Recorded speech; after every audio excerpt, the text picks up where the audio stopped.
The human brain, one of the last great frontiers. The brain is the most complicated device we've found in the universe.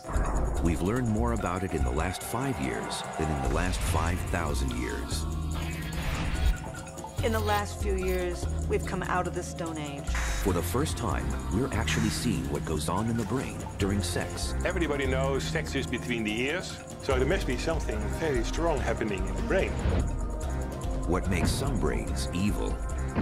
I wrote a list of things to do. Clean room, stop seeing girls, stop killing. And is there really such a thing as ESP? Technology is finally unlocking the secrets of the brain. It's explaining why we behave the way we do. It's helping experts develop new methods and machines to boost our brain power. And it's revealing the untapped abilities that we all have inside our heads.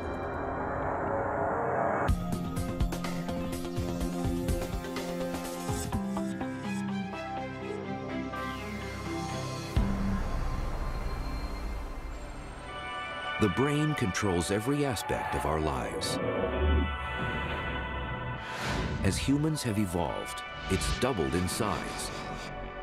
It weighs only 3 pounds, but it consumes 20% of all the fuel our bodies take in, generating enough energy to keep a light bulb burning. And you have to consider the brain having evolved like an old house, where we just added different rooms. And so there's all these stairways and connections. In the basement is the oldest part, called the brain stem. It's something we share with reptiles and other mammals. It's what keeps us alive, governing vital functions like heart rate, respiration, digestion, and blood pressure. Things that happen without having to think about them. The next level up, the first floor, more evolved. Hundreds of thousands of years later, it's called the limbic system. And this is very important in the processing of emotions. Within the limbic system are the amygdala, 2 nuggets of tissue, 1 in each half of the brain. They are no bigger than a fingernail, yet they are the brain's central command center for our emotional reactions. One of the simplest and strongest of these is fear, a primal emotion we all share. If you had to pick one brain region that was most important in fear, it would be the amygdala. There's no better place to explore how fear affects the brain than here at the Navy SEALs Special Warfare Command in San Diego, California. Recruits are put through specialized training to change the way their brains react to fear.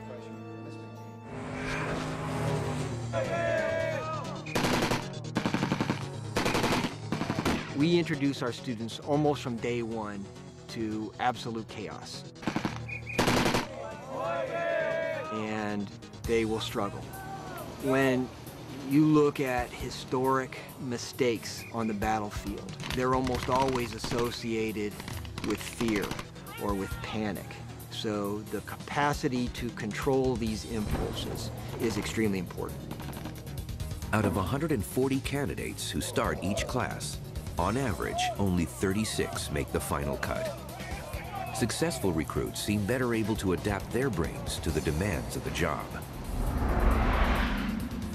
It's not really necessarily the physical people who get through there. There have been Olympic athletes who've dropped out of training. And there's this 140-pound farm kid from Nebraska who'd never seen the ocean before, and he graduated. Why is that?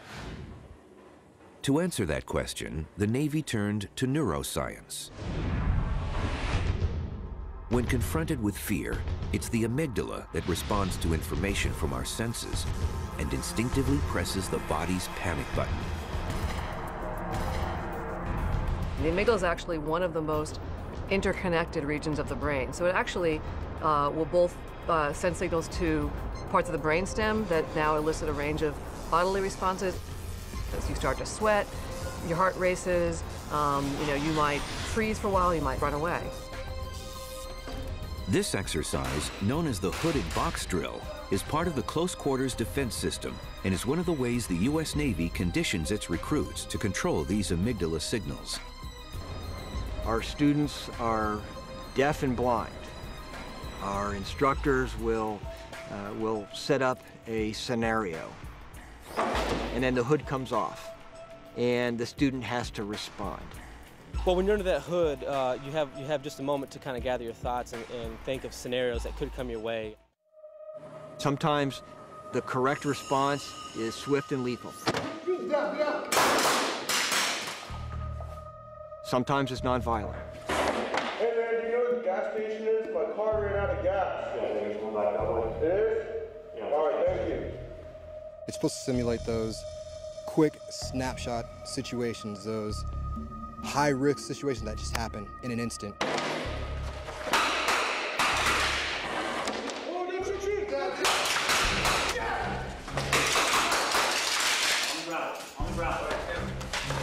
They're trying to introduce you to the fact that panic is going to be less and less an option throughout your career.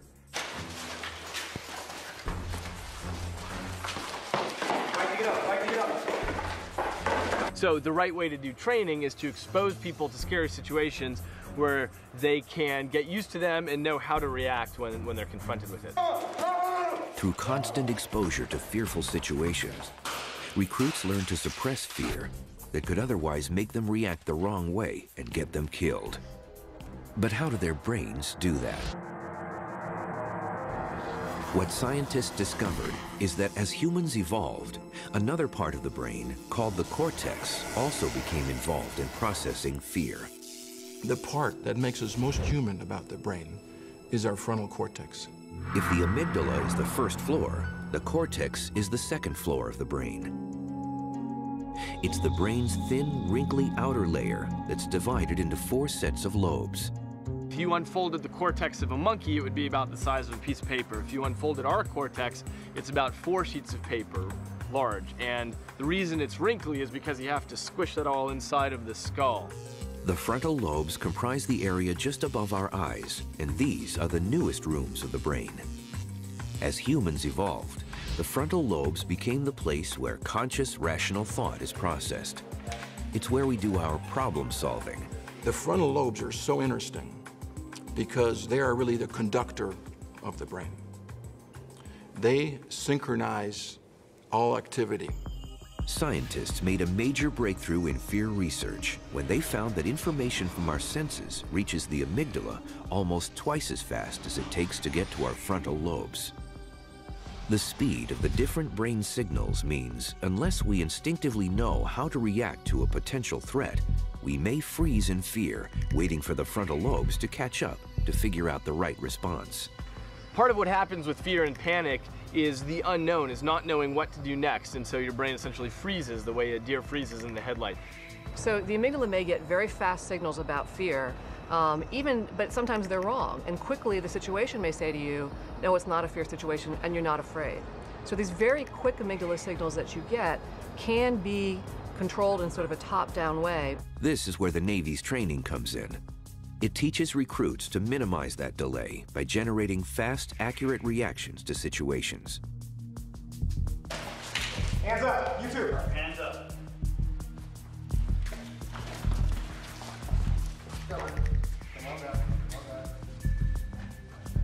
With demand for special forces increasing, the Navy continues to develop brain training techniques to see if they can improve the pass rate. But there are some fears that scientists believe are pre-programmed into our brains. Primal fears, or super fears, that few people can overcome.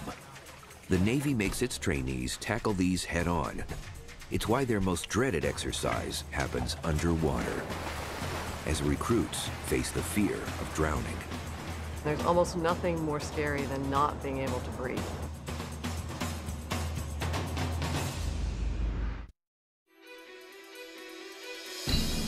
We are learning more now about the brain than at any other time in history, how it's put together and how it operates. Breakthroughs in brain science are helping the Navy to rethink how they train SEAL recruits. Everybody keep passing the commands. Specialized exercises can improve their brain's reactions in fearful combat situations. But the candidates need something more to cope with a super fear like drowning. Experts believe evolution has hardwired our brains to dread being trapped underwater. As a result, it's almost impossible to control the brain's overwhelming impulse to surface for air. And it's why recruits struggle so much to pass the underwater pool competency test.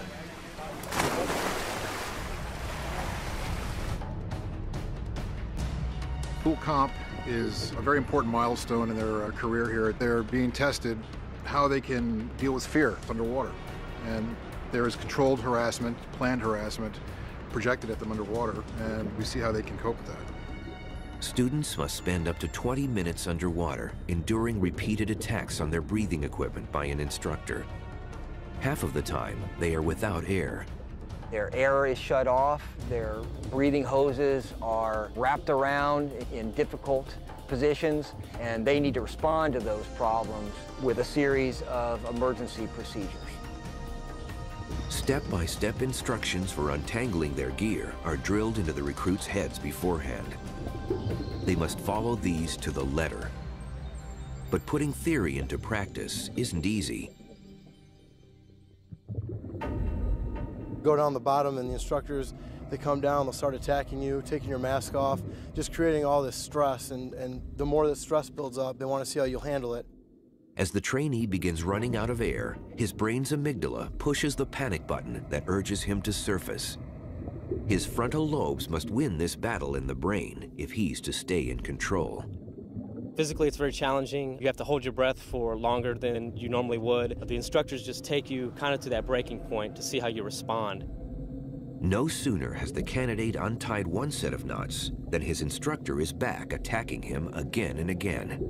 The more that stress builds up, they want to see how you'll handle it. Will you want to go to the surface and get air, which you want to do, or will you take the little air you have and all the problems and solve them and do what's necessary in order to pass the test? More SEALs fail pool comp at this stage in their training than anything else. The Navy wanted to know what was going on inside their recruits' heads to cause this. And there's almost nothing more scary than not being able to breathe. That creates a tremendous stress response. You have this huge release of stress hormones that make controlling things with thought more difficult. Under normal conditions, the brain communicates with the body using minute electrical signals. The brain sends out electrical impulses from its nerve cells to others that travel at over 270 miles per hour. This is one way your brain can tell your body to do something. But under extreme duress, the brain releases chemical hormones. The part of the brain that senses fear, the amygdala, triggers a chain reaction that sends adrenaline and cortisol hormones into the body's bloodstream. These stress hormones act as a SWAT team, quickly preparing the body for action. They increase breathing, heart rate, and blood pressure.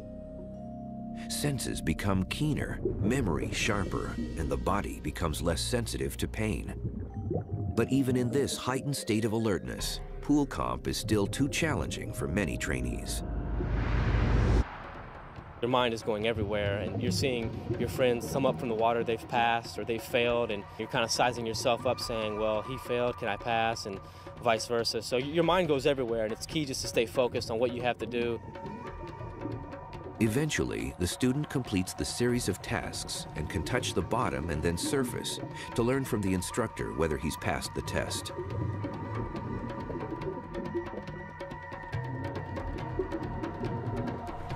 I feel fine. Few SEAL candidates succeed at pool comp the first time. They get 4 attempts, and there's more at stake with each try.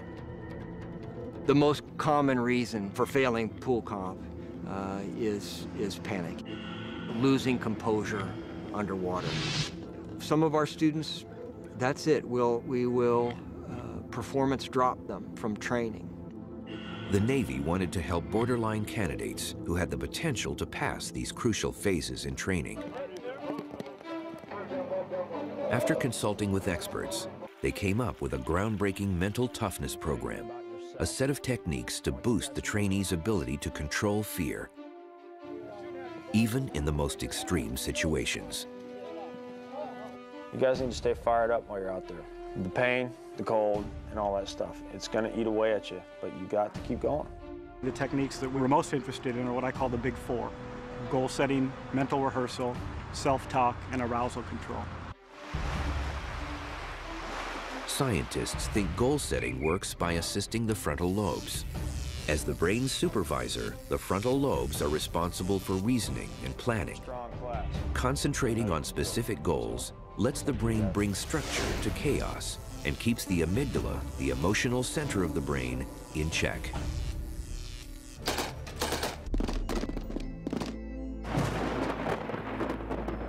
I got up every morning and I said, I'm going to make it to breakfast. And then at breakfast I said, okay, I'm going to make it to lunch. And then I'm going to make it through the run this afternoon. And then, you take it in these little sort of chunks. The second technique, mental rehearsal or visualization, is continually running through an activity in your mind. So when you try it for real, it comes more naturally.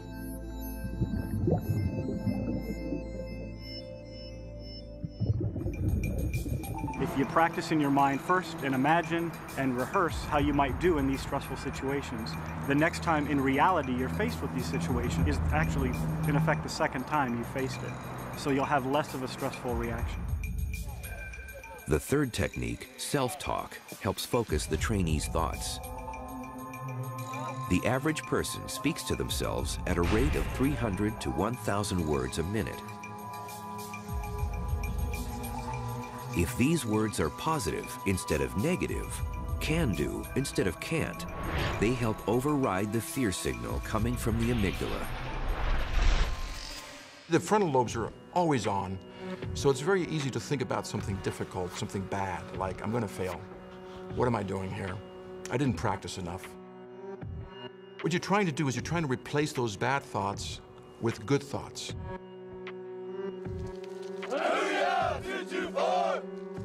The final technique, arousal control, is centered on breathing.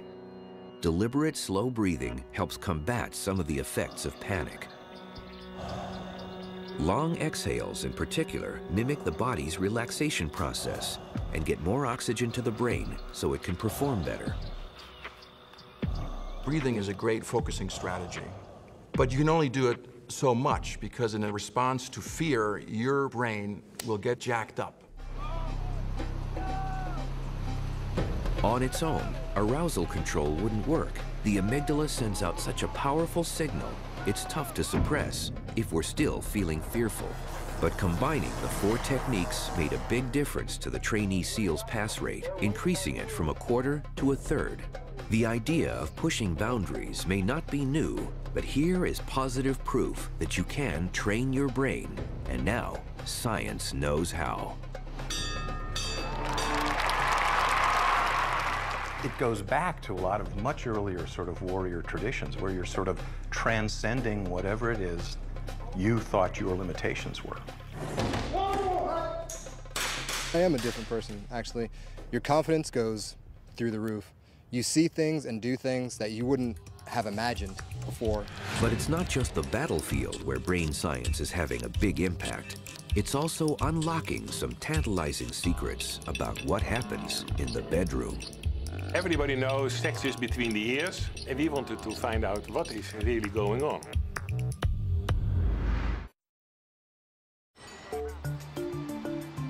While the brain has evolved a fear response to keep us out of danger, it is also equipped with a strong sexual impulse to ensure the survival of the species. Having an orgasm is one of the most powerful human experiences, so to begin to creep into the mind and find out exactly how the brain is producing this overwhelming ecstasy is exciting. In the Netherlands, neuroscientist Dr. Gert Holstege is blazing a trail in sex research by revealing for the first time what happens in the brains of men and women during orgasm. 15 years ago it was not possible, but now with the neuroimaging techniques, it's very well possible to see what's happening. To find out, he needs volunteer couples. The man or woman agrees to be injected with a radioactive oxygen tracer and then stimulated to orgasm by their partner. While this happens, they lie with their head in a 3D imaging machine called a PET scanner. The PET scanner is measuring only blood flow. It's measuring the amount of blood going to different parts of the brain. The brain has many miles of blood vessels. When nerve cells are busy firing, they need lots of energy-laden and oxygen-rich blood. When they're not, they need very little. So you see what brain regions take part in this whole thing of ejaculation or orgasm. Aside from the obvious challenge facing the volunteers to reach orgasm in a laboratory setting, there is a time constraint too. The oxygen tracer has a half-life of just 2 minutes. I think it would be tough to have an orgasm under these circumstances, under any of these circumstances. Everywhere in the world, we have the vast majority of our sex in private, unlike almost all other animals. Fortunately, 11 men and 13 women did manage to get the timing just right. And what this groundbreaking experiment revealed was a startling difference between male and female brain activity during sex. The outcome was very surprising. When you look at the male brain during ejaculation or orgasm, then you see several parts activated. During male orgasm, blood gushes to the top of the brainstem.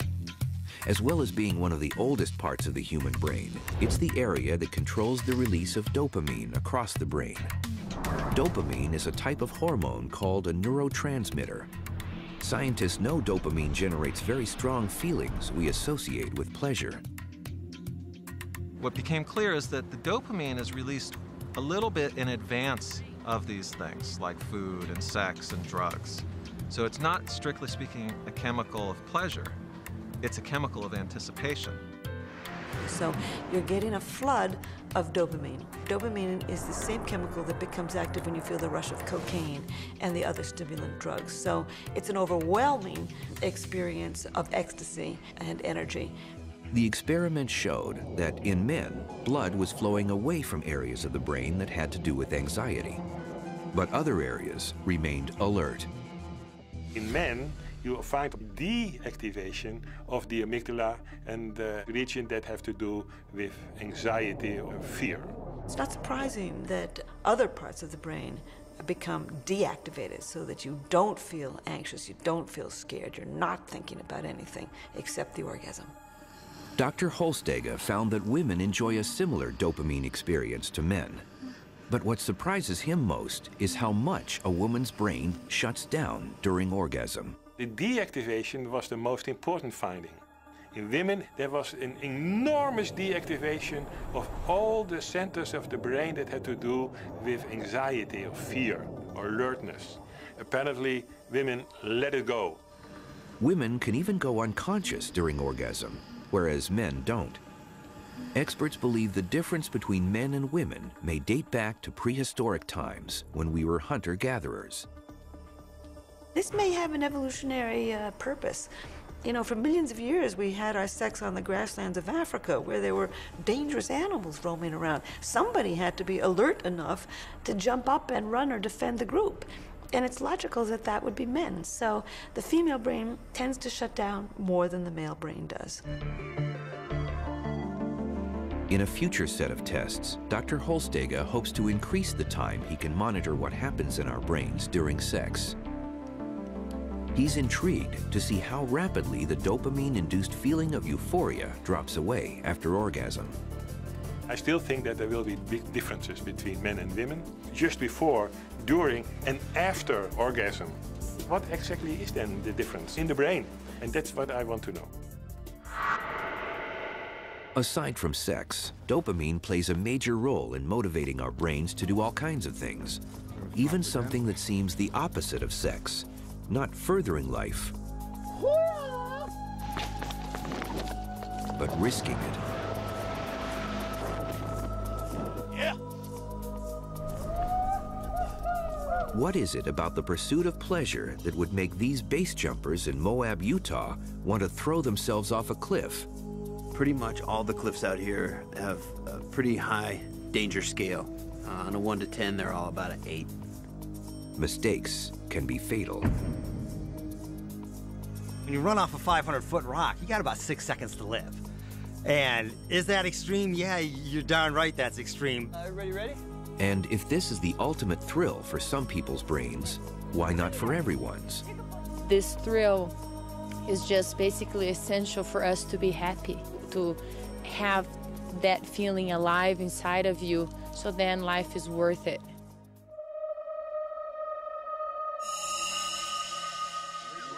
Science tells us that as a base jumper is thinking about the jump, their brain begins releasing dopamine.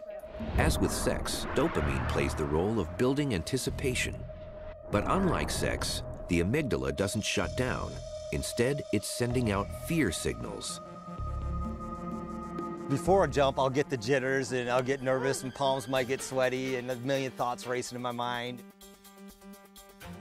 Most of your mental preparation is, okay, what if my parachute opens backwards? What if I have a problem with one of my toggles? Even though the jumpers are focused on the jump itself, you know, what they might not realize is that the dopamine kick is happening all along during this process. Yes, I checked them. Okay, no twist. Kresta Christensen is a newcomer to base jumping. I'm feeling excited. My heart's going a little bit faster because I know that that gear check means that it's getting a little bit closer. 3, 2, 1, see ya. Oh, I get so nervous. It is unlike anything else that I've ever done, especially for someone that's scared of heights. Kresta is nervous because her amygdala, where she harbors her fear of heights, is pressing the panic button at the sight of a 400-foot drop.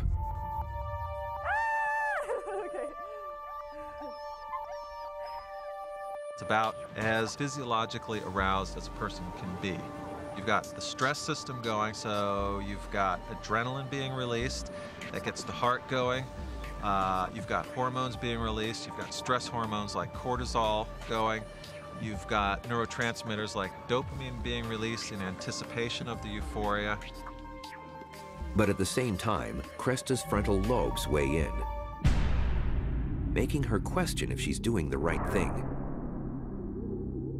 The fear, the pleasure, the potential risks, all these competing signals get processed into action, experts believe, in the striatum, in the middle of the brain.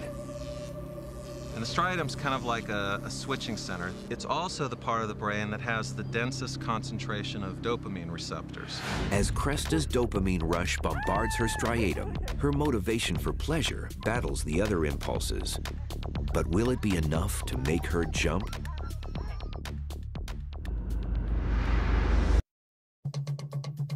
Inside the brain of a novice base jumper, there's a battle waging as she makes a life-threatening decision.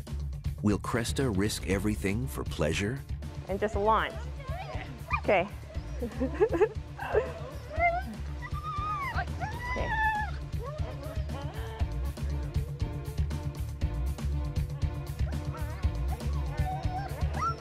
Okay.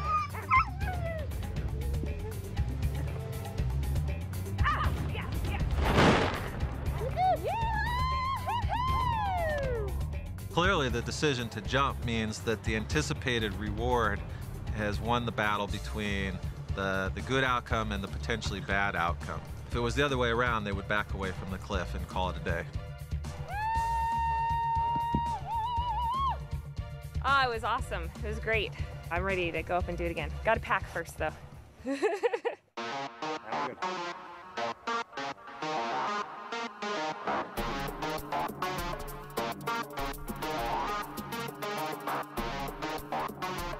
No sooner have these jumpers survived one death wish than they're getting ready for the next. They seem addicted to finding new locations with fresh dangers and more challenging conditions. Scientists say there's a reason for this. When we look at what happens in the brain, we see that on repeated exposures to pleasures, whether it's food or drink, whatever, or sex even, that we see the dopamine response gets a little bit less each time. You get a little less bang for the buck. Which for thrill seekers means either doing an entirely new activity or taking bigger and bigger risks with a familiar one. Novelty is a really big jolt for the dopamine system. And so when we look at base jumping, it kind of mixes both of these things and really maximizes the pleasure response. That's what keeps it addictive. The base jumpers would appear to agree. By keeping things new and different, it keeps the excitement there. There's people who do it one time and decide that it's too risky to do it, so they stop. Most people continue to do it, and they'll do it at least once a week, if not, more than that. There's very few people who dabble in base jumping. 3, 2, 1, see ya! Woo! Scientists think we find danger-seeking pleasurable because it's been necessary to our evolution. If humans didn't take risks, they say, we'd still be living in caves. But they're fascinated to know why some people will risk more than others. Even in an everyday situation like a restaurant, there are some people who will always order the same thing, and others who will try a new dish each time and gamble on it tasting good. Experts at Emory University in Georgia wonder if some people's brains are pre-programmed to gamble or take bigger risks than others. They ask volunteers to play a gambling game. The object is to avoid receiving a shock to the foot. Ooh, that one hurt. Each time they play, the volunteer must choose between two options. So I'm gonna try the first option because I really don't want to get a shock. Got shocked that time. When this test is carried out in a scanner, Dr. Greg Burns can monitor brain activity to see how much dopamine is released before each decision. What we're seeing are traits that are probably genetically coded, and people just have a biological tendency to release more or less dopamine in response to risk. And his experiments suggest people's brains are consistent in their decision-making. He's even perfected a computer program to the point that it can predict which option people will choose before they make it.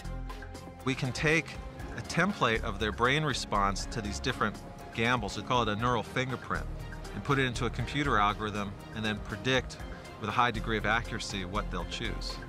Although people are different, it seems like people do have a fingerprint for decision making.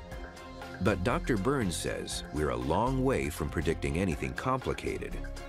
The great thing about neuroscience is that the deeper that we dig in terms of decision making, the more questions that come up. One of the big questions that scientists are studying is how particular personality types make moral decisions. New discoveries are offering clues to understanding why psychopathic brains let them do evil things.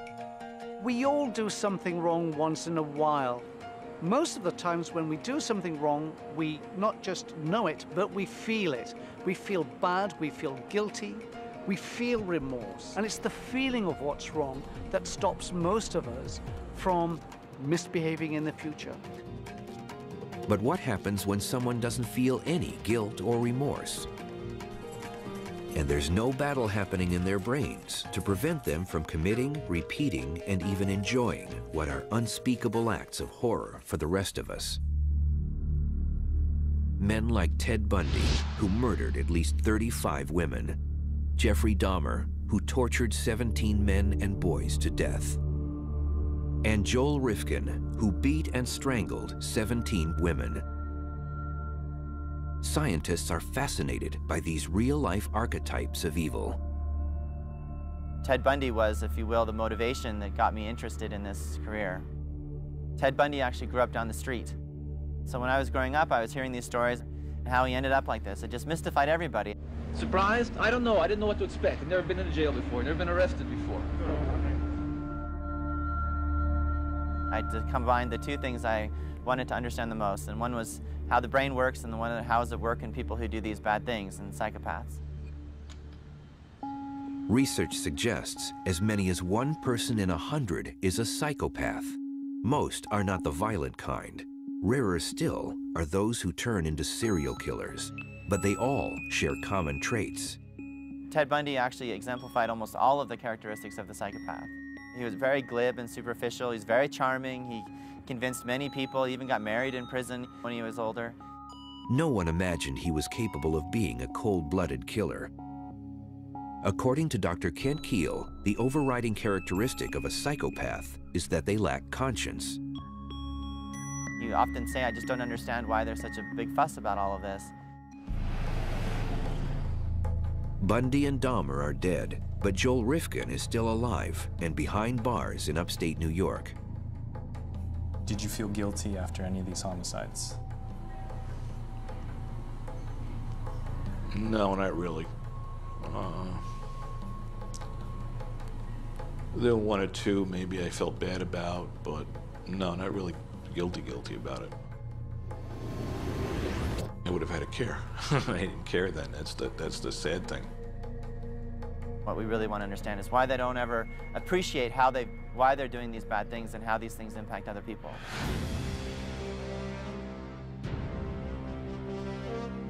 Scientists hope that by looking inside the brains of psychopaths, they might finally identify the reason for their twisted thoughts. Once upon a time, Joel Rifkin was this innocent little baby with this beautiful smile on his face. He didn't have one sense of evil in him. Or did he?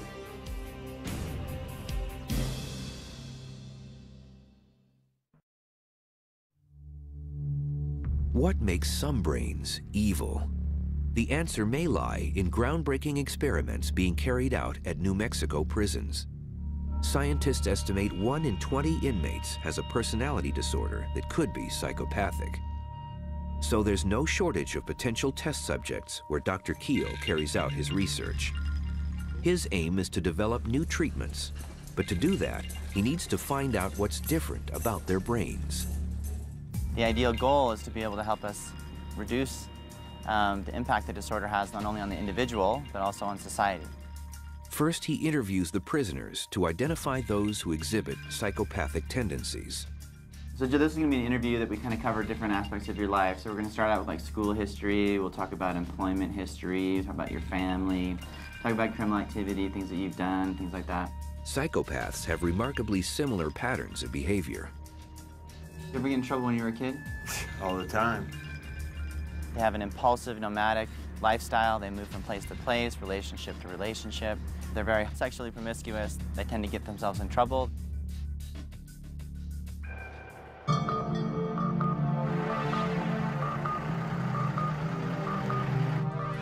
Dr. Kiehl sends the prisoners he's diagnosed as psychopathic for brain scans. In the first test, he wants to see how they react to making mistakes. We've scanned over 300 inmates. So we've actually collected one of the largest brain imaging data sets in the world, and by far and away the largest brain imaging data set that's ever been collected in psychopaths. All right, this is obviously the magnet. It doesn't sound like much now, but it will get very, very loud. The scanner uses magnetic fields and radio energy to monitor blood flow in the brain while the inmate is thinking and reacting. So in this task, you're going to see a series of X's and K's on the screen. What I want you to do is press the first button with your right index finger whenever an X appears on the screen, but do not press when a K appears on the screen.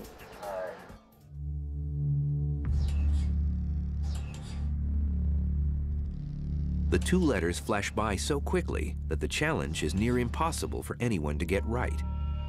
It's very difficult. People tend to make a lot of mistakes. They press buttons when they're not supposed to. And what we want to know is how does their brain learn to appreciate a mistake, and how does it recover from that mistake? By observing brain activity during this test, Dr. Kiehl can see that psychopaths don't care as much as normal individuals when they make a mistake. But that doesn't mean they're unintelligent. Serial killer Joel Rifkin, for example, has an IQ of 128, which places him in the top 3% of the population. What's really kind of dumbfounding is that they're above average intelligence compared to the rest of the inmate population. They're very hot-headed and impulsive, but they are very manipulative and conning. There were times I got pulled over with bodies in the vehicle, and I would lie my way out of the situation. I was basically looking for a place to dump my little package, and he's, why are you wandering around suburbia? And I'm like, well, I'm lost. How do I get on this road? I had no idea what road I was pointing to, but I had the map, and I was very convincing.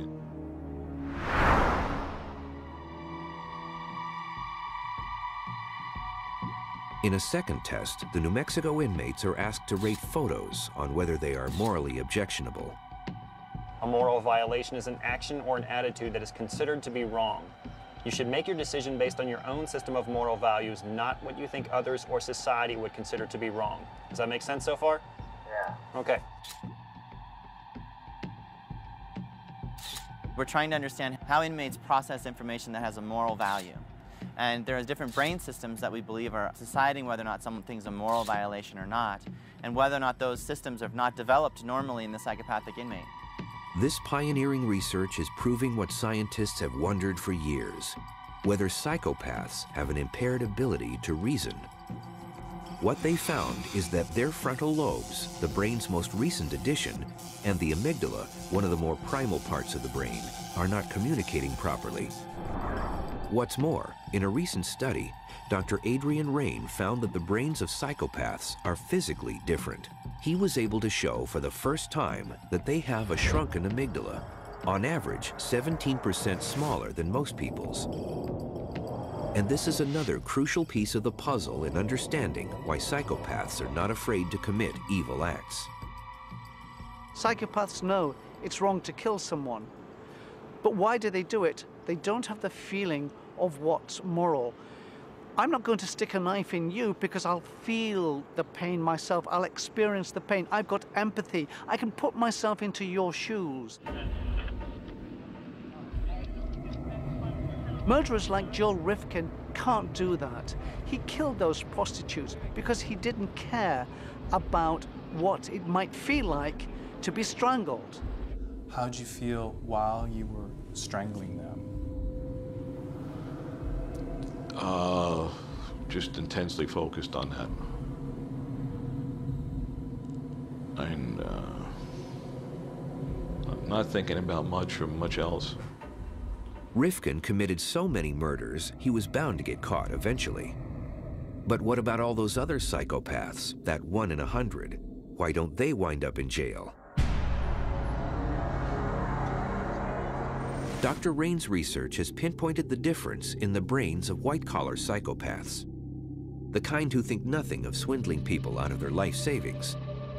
Yes, they have the smaller amygdala, but it appears to communicate with their frontal lobes normally. They have less capacity for empathy, but have the brain power to be a good liar and a cheat. Successful psychopaths showed very good executive functions, very good planning ability, very good ability to regulate and control. They had good awareness of themselves. They had very good stress reactivity. And frankly, you need these executive functions to successfully con and manipulate individuals. With scientists now sure that psychopaths have impaired brains, it begs the question of when they go wrong. We believe that in large part, the feeling of what's right and wrong is wired into the brain. The brain is set to be somewhat less moral or more moral, depending on your genetic and neurobiological background. In other words, it's in our genes, and it's how our brain grows in the womb. But according to Dr. Raine, that's still only half the story. Of course, you can't rule out the environment. That's 50% of the equation. It's like two sides of a coin. It's both genetic and environmental. If finding the location of good and evil in the brain has been a challenge for scientists, there is an even bigger mystery waiting to be unlocked: memory. Thanks to memory, the brain is constantly traveling through time, pulling fragments of the past into the present. This ability is key to a human's existence. The reason we have memory is so that you can make better decisions the next time around. So all of your thinking and your future planning is dictated by your memory. While the workings of an organ like the heart are well understood, scientists are still figuring out memory in the brain. The big breakthrough came 80 years ago. So in the 1920s, a neuroscientist named Carl Lashley taught rats to run a maze. And then he damaged parts of their brain selectively to see where the memory of how to run the maze was stored. And what he found is that it's not stored in any particular place. And you have an extremely complicated, very networked system. The system is so complex, in fact, the most advanced supercomputers don't even come close to the storage capacity of the brain, which science 10 trillion bytes of memory. The brain is the most complicated device we've found in the universe. It has 10 billion cells just in the cortex, which is the outer part. And in a single tiny piece of cortex, a cubic millimeter, you have more connections than you have stars in the Milky Way galaxy. All those connections make the brain capable of storing and retrieving massive amounts of data in some amazing ways. Perhaps none more incredible and extreme than what's called photographic memory, or mnemonism. As we try to understand vision and memory in neuroscience, we're really fascinated by people who are mnemonists. They have an untaxable memory. They can remember everything going in. British artist Stephen Wiltshire has this extraordinary ability. He can remember complicated cityscapes and reproduce them in staggering detail. For his latest sketch, he's climbing to the top of Tower Bridge for a bird's-eye view of London. He need only stay a few minutes, since he claims his visual memory of the scene will never fade. Just looking at the buildings and the skyscrapers, we feel I'd like to take about 20 minutes and then do it from memory. To appreciate how incredible Stephen's skill is, it helps to understand how vision works. Sight is processed at the back of the brain in the occipital lobes, or visual cortex. Two eyes give a field of vision of about 200 degrees. They can detect 2.3 million different shades of color. And experts estimate they send 72 gigabytes of information to the brain every second. That's like 18,000 songs on an iPod. Back at his gallery, Stephen begins to draw what he saw. He's using several areas of his brain. His parietal lobes, in particular, are working to control his spatial manipulation and hand-eye coordination. Cross-checking his sketch with the view reveals just how uncannily accurate it is. In little more than an hour, he's recreated the panorama. This picture will sell for $4,000. Stephen's talent is almost superhuman, but his skill comes at a cost. He is an autistic savant, which means his brain has developed differently. Most of us don't have the capacities he does because our brains are doing 57 other things. We're thinking about our careers and our mortgages and our futures and what we're doing at the grocery store later and so on. And as a result, the neural real estate is divided among lots of different tasks. In a savant's brain, essentially all of that real estate is devoted towards one thing, like solving that Rubik's Cube or playing the piano. And as a result, they have deficits in other aspects of their life, for example, in their capacity to socialize.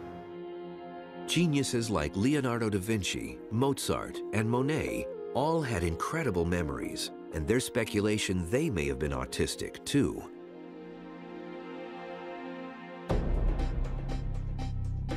While some brains can remember nearly everything they see, other brains can barely remember anything at all.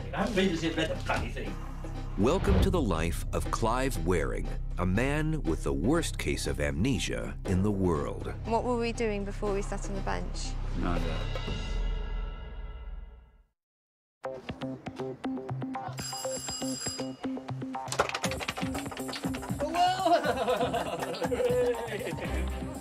Even though Clive Wearing has seen his wife Deborah numerous times today, every time he meets her, it's like he's seeing her for the first time. Clive has the worst case of amnesia in the world. His memory span is at most 30 seconds long. What were we doing before we sat on the bench? Nada. Do you know what this building is? No. Have you seen it before? No. He said to me, it's like before waking up and waking up, it's like the in-between stage. You haven't yet grasped where you are. What do you know? Nothing at all. Nothing. Never had a thought or a dream. Day and night the same. Day and night the same? Yeah, blank, whole time. Clive was an acclaimed British conductor and musicologist until a viral infection developed into encephalitis in his brain. When the acute inflammation subsided, his brain had been severely damaged. It's left him with only a very limited short-term memory. Clive has absolutely no memory of anything that's happened in his life since the ambulance took him away in March 1985, and his autobiographical memory is so vague as to be almost not there. Who's that? I can't remember. That's him. My son. Your son, Yeah, that's right. yeah. That's Anthony, Yeah. and that's his children. His children? Yeah. Oh, I see. Only they're much bigger now.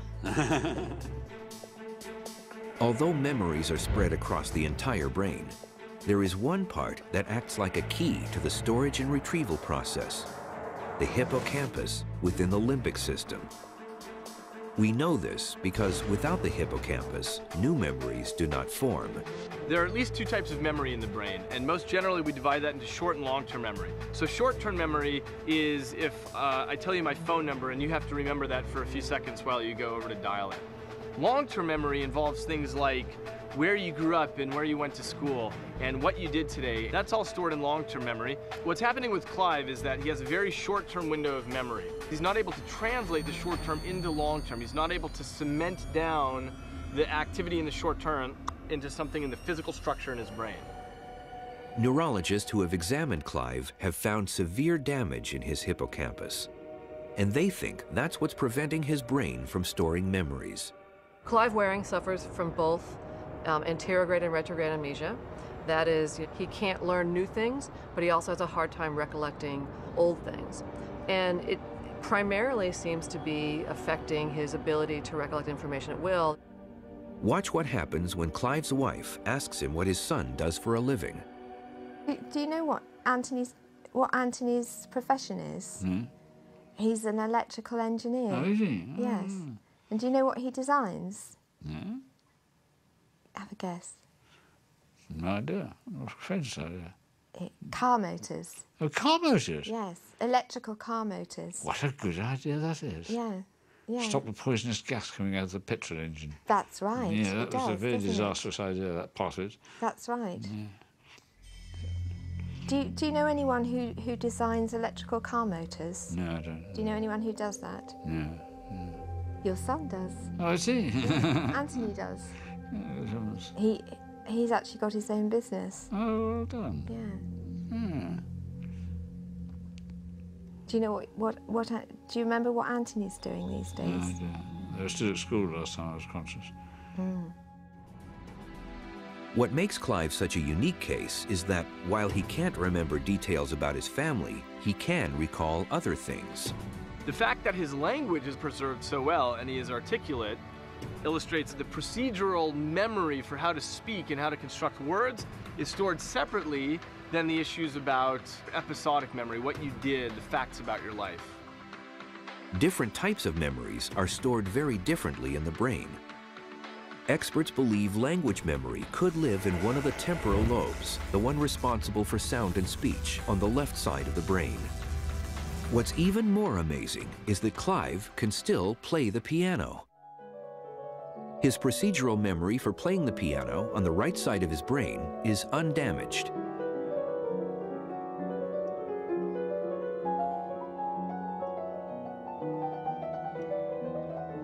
When he is performing music, that is where Clive finds a continuum. He has a momentum that kind of carries him through time. It's a great illustration of the way that these different types of memory can be separated out. Do you know what month it is? No. It's April.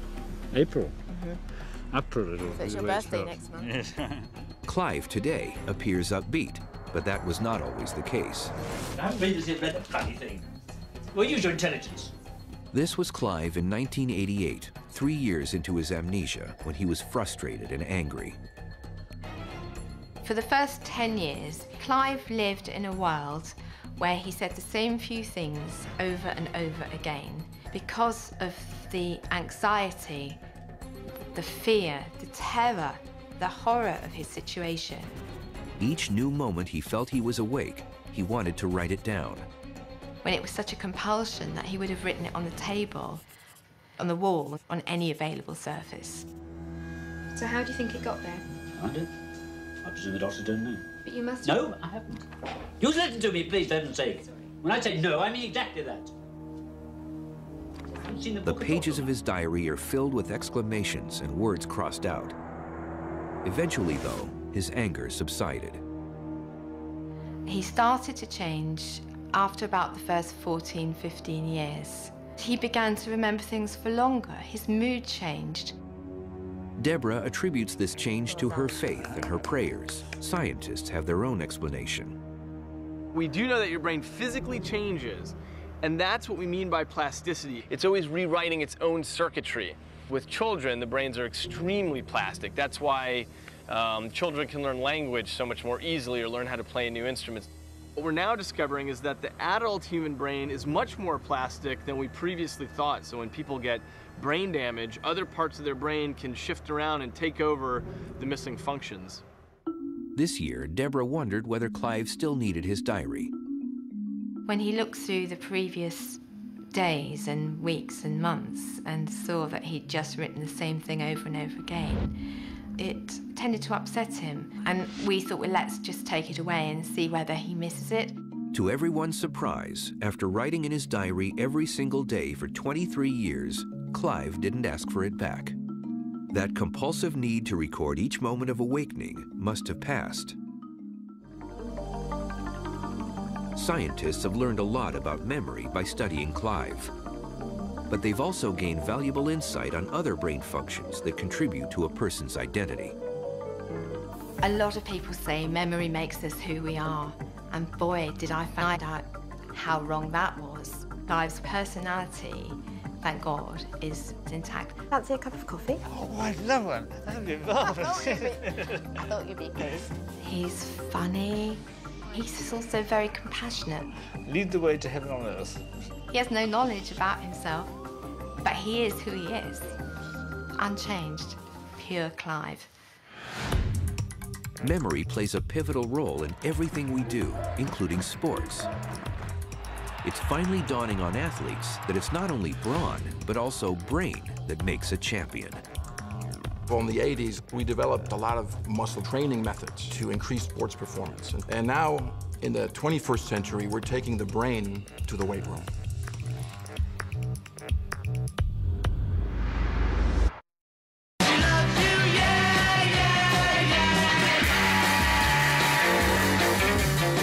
She Loves You. We had this idea, it was very, very much a pop idea. She said she loves you, that we were merely the messenger. So say it, she said she loves you, and you know that can't be bad.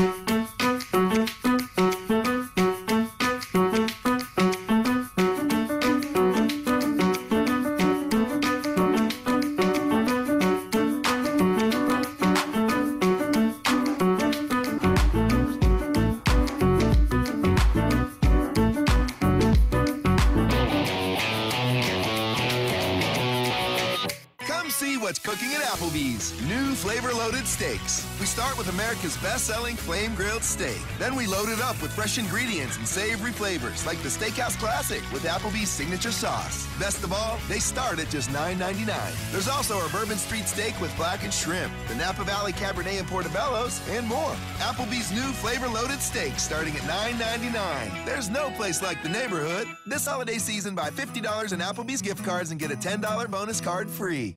State Farm agent Carrie Maddox loves to tell everyone how drivers can get discounts up to 40%. Your neighbors can tell you too. They're probably some of State Farm's 40 million drivers, so talk to them. Then call a State Farm agent like me. Call her. I have a structured settlement and I need cash now. Call J.G. Wentworth, 877 cash now. I have an annuity, but I need cash now. Call J.G. Wentworth.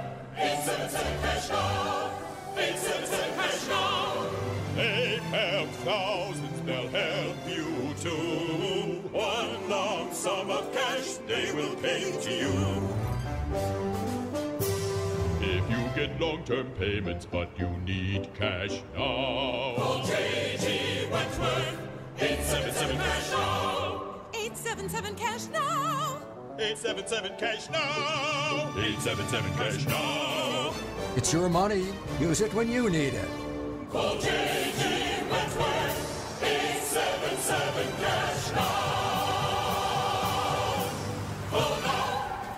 I know it's hard for you to get around when you're disabled, but you need your Social Security disability benefits. So lots of times with Binder and Binder, you just stay home and we work for you on the phone. Call 1.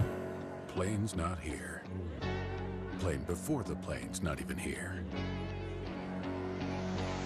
But wait, what's this? Your Xfinity TV moment. The realization that the world's greatest collection of on-demand shows and movies, even HBO and Showtime, is only a click away. For the first time ever, your on-demand is now online for no extra cost, only with Xfinity. The more we learn about the brain, the more it informs every aspect of our lives, including professional sports.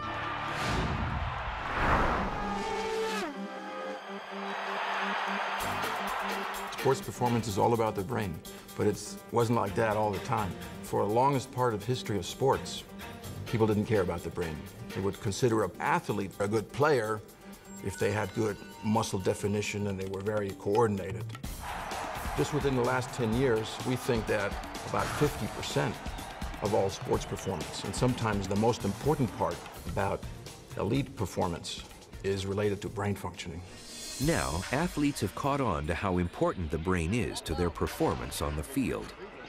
90% is mental. It's a tough game, you know. You really have to have control of your mind to play this game.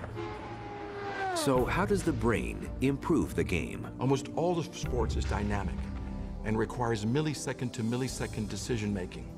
And if you miss it by a small percentage, you miss the putt.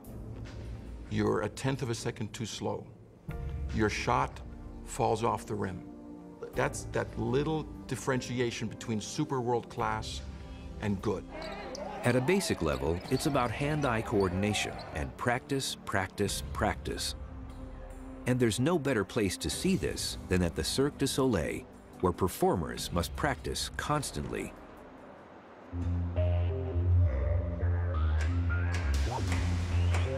We use our frontal lobes to learn how to carry out an activity.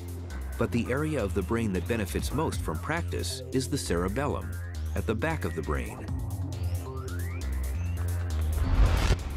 It helps to think of the brain as an old house with new rooms slowly added over time. The brainstem is the basement because it evolved first. The cerebellum came next. It's an old part of the brain, sort of set up off the first floor in the basement. It's almost entirely responsible for movement, complicated sequencing of movements. The cerebellum sends out signals to the 100 billion nerve cells in our bodies, which in turn tell the muscles what we want them to do. The frontal lobe is monitoring the activity, but most of the time gets out of the way and allows the cerebellum and the rest of the brain to engage in this behavior that's been practiced over and over and over again. Scientists think that the frontal lobe simply cannot keep up with the speed of information processing necessary to perform a high-level skill, which is why the cerebellum takes over. It's procedural memory, the same kind Clive Wearing uses to play the piano. And it's the idea that you can go into a filing cabinet and pick out a motor memory that you've already practiced. And experts now know why practice makes perfect. The more you practice, the better the cerebellum becomes at knowing exactly which nerves and muscles to trigger each time. In the sports psychology, there's suggestions that it takes 10,000 hours of deliberate practice in order to achieve the level of expertise. Such extreme levels of ability may actually lead to memory within the muscle itself, guiding a sequence of contractions and relaxations. But the brain is still essential. You damage the brain, there is very little activity. Now, of course, you need an intact body, you need physiology that works. In basketball, it helps to be tall. In racing horses, it helps to be small. But every of those athletes has a brain that has to be synchronized with athletic activity. But beyond practice and having the right body type, the brain plays another vital role in sports. Just imagine a weightlifter who's trying to lift an amazing amount of weights. They have to be extremely pumped up. The Navy SEALs use a breathing technique to calm down, whereas athletes need to vary their level of excitement. Sports scientists call this process arousal modulation. We think of arousal modulation as the volume button of the brain. Once again, it's the amygdala in the limbic system that controls our emotional response. In this instance, it gets us psyched up to compete. Back when the brain was evolving, it's how early man would get ready for the hunt. But the amygdala needs to be triggered. One simple way is by using sensory stimulation, such as cheering and clapping. You can control it externally through loud noises, by slapping a person. Why? Because those sensory mechanisms go into the first floor of the brain. So you'll see in sports a lot of times people using this intuitively, a lot of noise. Come on, come on, come on, go, go, go. Athletes need to get themselves into a position where when the game starts, they're at the right level of arousal. Okay, because basketball is a contact sport. You got to push out. You have to fight for the rebounds. And it's almost a simulated war.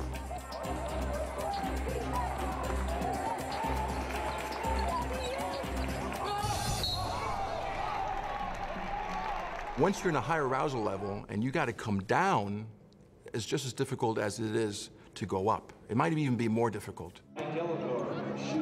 All of a sudden the game stops and they have to shoot a free throw. The player needs to turn from pumped to quietly focused in seconds. Inside the player's brain, the frontal lobes must quickly muffle the amygdala response to calm emotions, relax the body, breathe slower and lower heart rate so that he stands a better chance of making the shot. This is tough because the player's body might be too pumped, or the frontal lobes might be distracted by other nervous thoughts like the fear of failure. If these thoughts are strong enough, they could feed back to the limbic system, trigger the fear response. This would then make it extremely difficult to focus on performing a complicated action well. It's a situation experts call performance anxiety.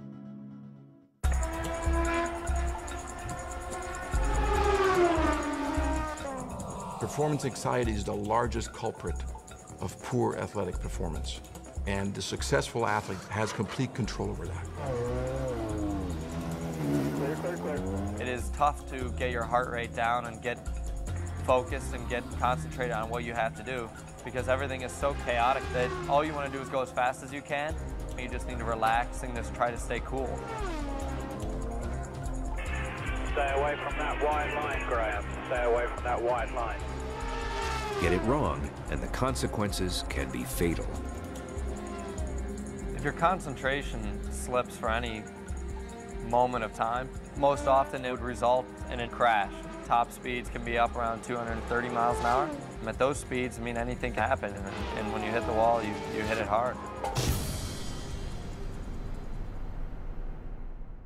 Few sports demonstrate performance anxiety better than golf.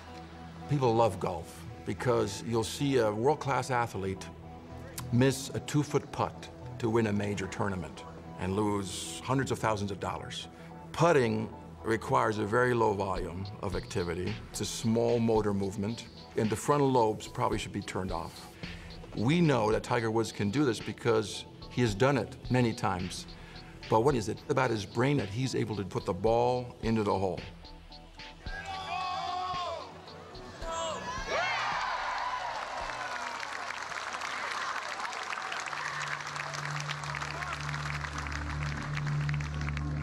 What we found is the brain can either help you succeed in this athletic activity, or it can help you fail.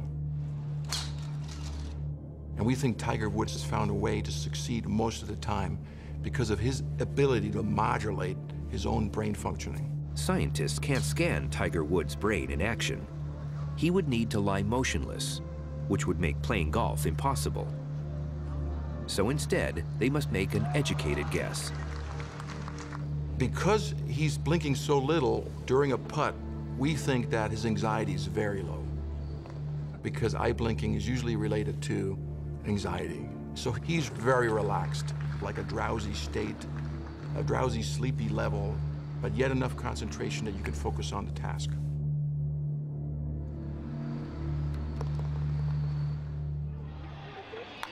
Athletes call this special feeling being in the zone, when their movements seem to flow without conscious effort. It is the supreme combination of practice involving the cerebellum, concentration of the frontal lobes, and low anxiety of the amygdala within the limbic system. The zone, it's very hard to get into. I really feel like if I can control my breath and I can get it as slow as possible, that'll slow down my heart. As soon as that happens, I feel like I get total consciousness of everything. All 5 senses are working the best they could possibly work. Experts think the brain gets so focused, it's somehow able to block or ignore any irrelevant input. Brain and body begin working in perfect sync. Athletes and everybody else, for that matter, all want to be in that zone, and there's something special about it. Everything gets aimed at the one task at hand, and when you do that, incredible things can happen. You have a real clarity of thought and decision making. When I'm in that moment, everything around me is slow, and I can control what I'm thinking, I can control what I look at, I can control what thoughts enter my mind, and in turn, that gives me the greatest chance for success. Being in the zone could be the brain's ultimate control over the body. But there are some people who claim its ability extends even beyond that. I'm being pulled here. The notion that the brain has a sixth sense. He's also telling me to talk about either Staten Island or... That's where we live. Okay, let me tell you exactly what he's showing me then so you know where. If you were to go over the bridge and through the toll and then take that first long road down the left... That's where I live. Okay.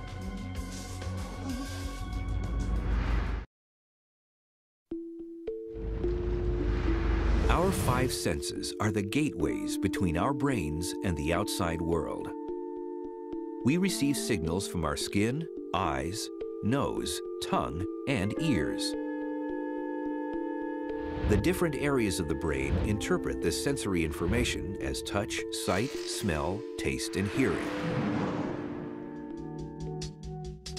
But what if there were a 6th sense that enabled our brains to see into other people's minds, anticipate events, or pass on messages from the dead? Although 1 in 4 Americans say they believe in extrasensory perception, only a handful of scientists entertain this possibility. Dr. Dean Radin researches psychic phenomena at the Institute of Noetic Sciences in Northern California. His working theory is our brains might all have some extrasensory ability, though we may call it something different. One thing that people commonly talk about is a gut feeling, and a way it expresses itself often is while driving.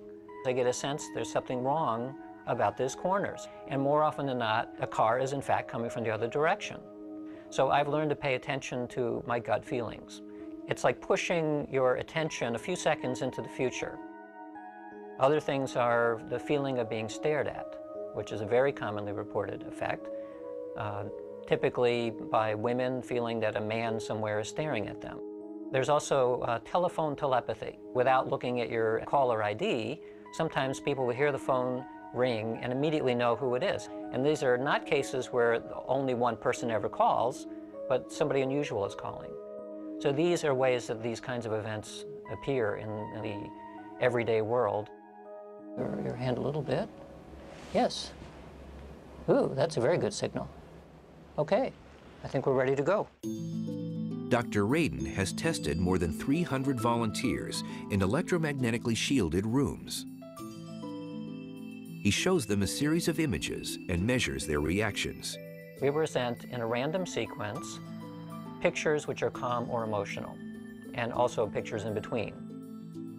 The more emotional pictures evoke a stronger response. What Dr. Radin found is that while his pool of subjects is randomly chosen, he always finds people who respond accurately before they see the image. They seem to know ahead of time the kind of picture they'll see. Though their degree of psychic ability appears to vary. Not everybody's going to be able to play golf as good as Tiger Woods, but everybody can play golf a little bit. And so what we tend to see in the laboratory is everybody playing golf a little bit. And occasionally we're lucky and we get the equivalent of Tiger Woods. Somebody's claiming they were buried with gum. Somebody was buried with gum. You buried somebody with chewing gum? Take the mic, please. John Edwards' success as a TV medium would suggest he's in the Tiger Woods category. In the history of science, we've often been wrong. We used to think the Earth was flat. We were wrong. We used to think the sun revolved around the Earth. We were wrong. We used to think physical objects were solid and static. We now know that was wrong. So I start from a point of view, when anybody makes a claim, whether it's a medium or a healer, I approach it as, I don't know, could be yes, could be no, show me the data, I'm open. You only put a couple of sticks in? His old secretary, they used to chew the same gum, and we put it in the casket with him. A couple of sticks? It was, I think they're like individual packet, like the Bazooka, the one with the comics. I think it's. Okay, so that's what I'm feeling. Individual. All right, would this be like a father figure to you? It's my dad. Okay. And do you still see his assistant? Yes. He wants you to tease her, like what, she couldn't spare a few more slices, or like I couldn't have the whole pack? The way the process of mediumship typically operates is that the mediums get little pieces of information. So he's making me feel like, wasn't he already kind of gone? Yes, he was. Okay. Yes. Not because the other side is fragmented, but because they're just able to pick up little snippets. It's like you've got a semi-good connection on your cell phone, and you get a piece of information here, a piece of information there. People say, well, where are they, and how do you do this? And it's like, well, where's the internet? It's a place that exists, but you can't go there with a physical body. You have to have a conduit of some sort of connection to get to it. You got to be plugged in somehow. Anybody have a plastic frog with them? I'm being pulled here. So like from here over, you guys are safe. Over here, no. If I'm doing an event, I will get a pull to the section of the room, a specific area of people. My nephew asked for Christmas a toy frog, and it was his dad that passed away. And his dad passed before Christmas? Yes. When I'm hearing something, I don't hear it in my ear. I feel like I'm hearing it outside of me, but it's a thought that I'm hearing. No. John is one of several psychic mediums who agreed to undergo scientific testing at the University of Arizona. We're going to put a cap on you that has 19 electrodes. I did 3 experiments with John Edwards, each one more controlled than the next. The most controlled of them involved fitting the mediums and the volunteers with EEGs on their heads and EKGs on their chests. One of the ways to address the question, is the medium reading the mind of the sitter versus reading the mind of the deceased, is to record the brainwave activity and the cardiac activity, the heart and brain of the medium, and simultaneously record the brain and the heart of the sitter. The medium never meets the subject, and they sit separated by a screen. John and the other mediums have to get whatever information they can about the subject's deceased loved ones. I'm going to tell you what I'm seeing, hearing, and feeling, and basically ask you to confirm and verify it simply by yeses or nos. Okay. Okay, the first thing that's coming through is it's telling me to talk about a male figure to your side. A male figure to your side would be a husband or a brother who has crossed over. Do you understand that? Yes. Okay, actually there's 2, there's 3. There were a couple occasions that I sat with people and got nothing. You know, like I got absolutely nothing. So, and they'd be like, why is that happening? I'm like, I don't know. I'm like, maybe it's me, I don't know. So I got zeros for that. But sometimes John will get accurate information. The sitter will either think he's wrong and later discover he's correct, or the sitter won't know the answer and they'll have to then contact some of the family members and friends and lo and behold discover that it was correct. And we found that in that experiment as well. John's accuracy rate typically averaged 80 to 90%. And the monitoring machinery showed his brain waves and heart rate were not mimicking the subject's. We discovered that John's heart actually went out of sync with the sitter, which implied, of course, that his attention was somewhere else. They were also telling me to talk about the dog that's named after a drink. So I don't know if there's like a Tom... My dog, Jaeger. Jaeger? Yes, yes. By the way, apparently needs a bath. Yes, he smells right now, he does. Based on the laboratory experiments that I've done with John, I am clearly led to the conclusion that John is a real medium. The so-called afterlife experiments remain highly controversial within the scientific community, in part because they raise more questions than they answer. At the present time, scientifically, we don't know how real mediums like John Edwards do what they do. The working hypothesis that we entertain in our laboratory is that we all have energy. This energy continues like the light from distant stars. And what John does and others do is that their brains and consciousness serve as an antenna and receiver. And what they do is they learn how to tune in to the signals that are present and keep their noise low, and then receive these subtle signals. The concept of a connected fabric of reality, of which we are part of that by virtue of being here, is similar to something like the Force from Star Wars. Obi-Wan at some point suddenly feels a disturbance in the Force when a planet is blown up. And in a sense, he's feeling ripples through this space-time medium that he's able to sense directly. The phenomena what we call ESP probably operate on something like that. Physics has a name for this distant connectedness. It's called quantum entanglement. At the moment, it's just a theory being applied to electrons and molecules. Scientists don't know yet if it could apply to the brain. But the breakthrough that confirms extrasensory perception could come sooner than we think. It's always very difficult to predict when such things happen. I would guess maybe 20 years. Sometime between tomorrow and 20 years. The next 2 decades promise to unlock many mysteries about the brain. Neuroscientists are already working on smart technologies that could change our lives in ways we'd never imagine. We will get to a point, I believe, when there will be instantaneous communication from the web to our brains. That I'm sure. What if we could supercharge our brains using machines and take the next leap of evolution within a single lifetime instead of over many lifetimes? Radical innovation is the goal of programs being funded by the semi-secret DARPA, the Defense Advanced Research Projects Agency. Their mission is to be kind of the blue sky thinkers of science for the national security establishment. And they've produced some amazing technologies that we take for granted, besides the internet, the computer mouse, and of course the stealth bomber. They take some of the smartest scientists in the country and they ask them to push current science 30, 40 years into the future, to take big leaps.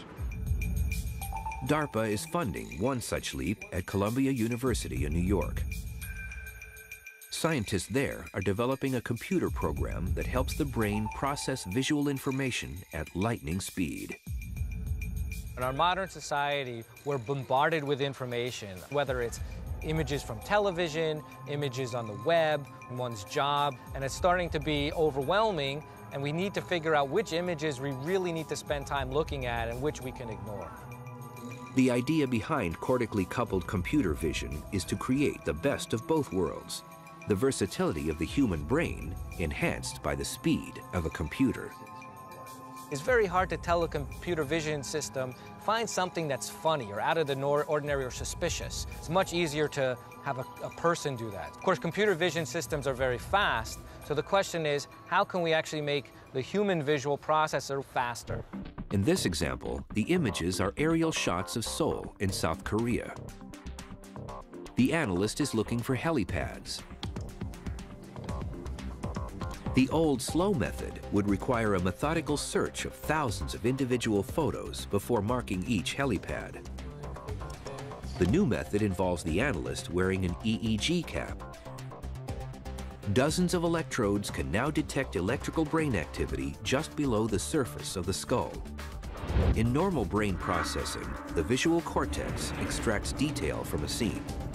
Information is sent forward to the frontal lobes for decision-making.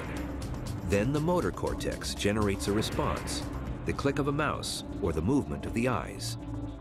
The prototype program intercepts the signals, filters out irrelevant brain activity, and focuses on the subliminal aha moment, when the eyes spot a helipad.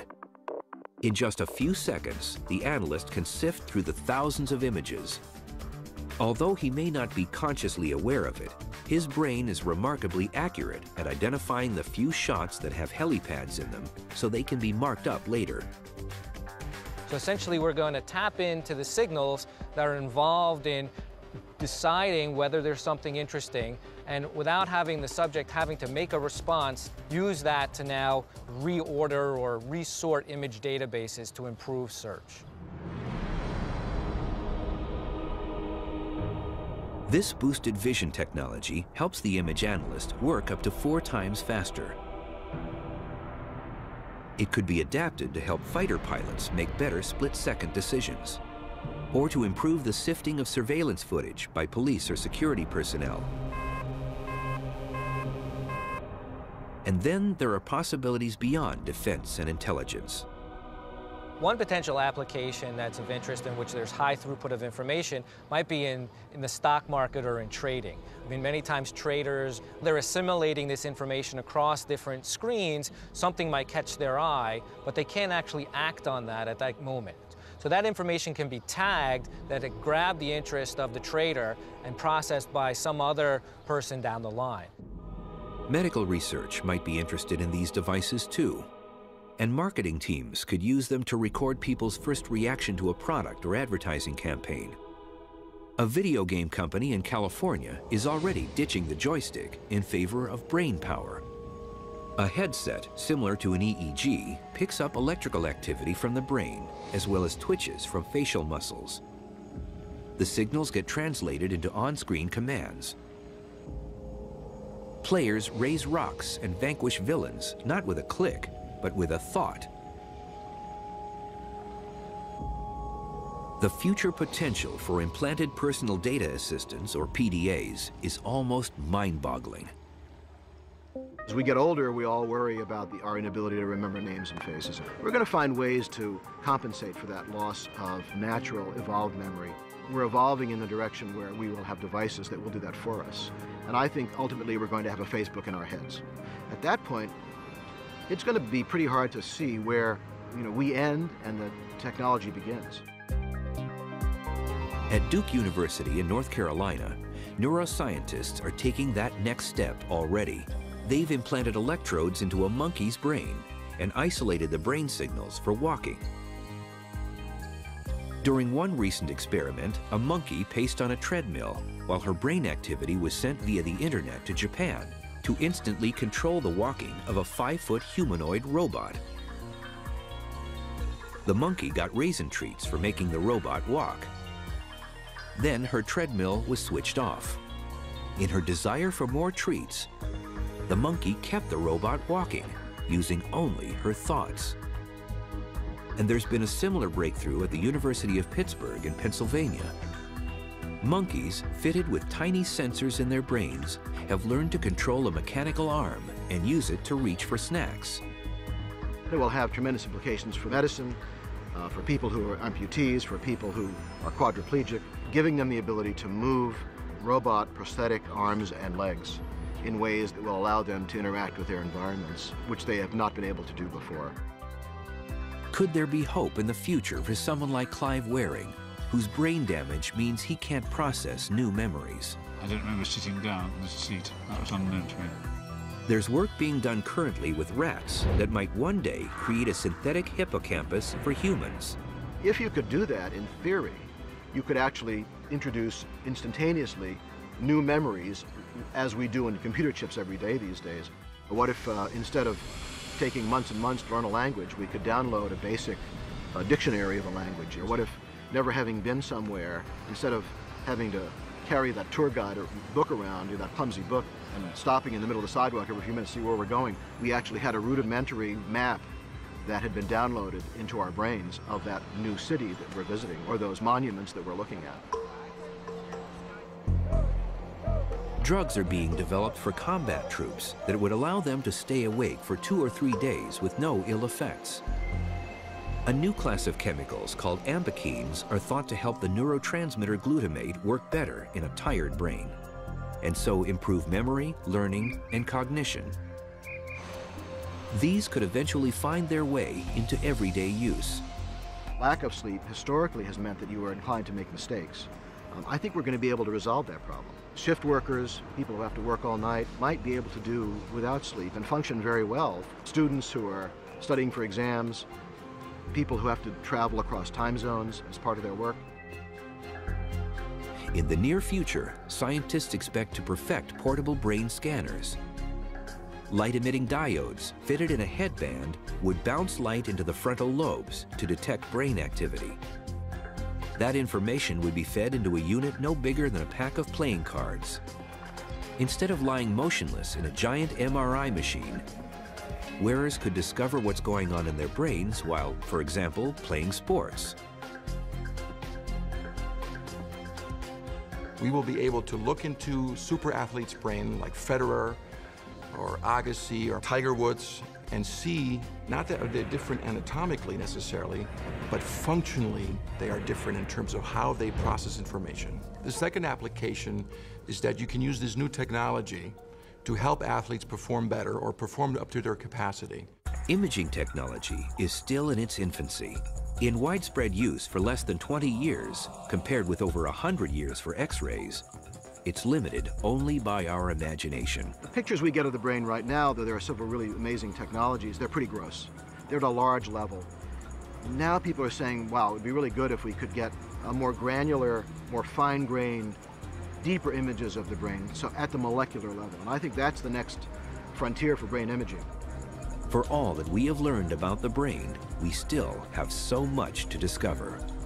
There are many unsolved questions that remain about the brain, and they're surprisingly simple. How is memory actually stored, and how does it get reconstructed? Why do brains sleep and dream? What is intelligence? Why do people have a variety of skills and talents? How do we perceive the world? How does the brain represent time? What is consciousness? If we do manage to answer these questions over the course of perhaps one more lifetime, what will this mean for the brain? An organ that is so complicated yet so often driven by primitive instincts. We evolved in a world very different than the world we live in today. So we have to adapt now. And this, to me, is the greatest mystery of neuroscience right now, is how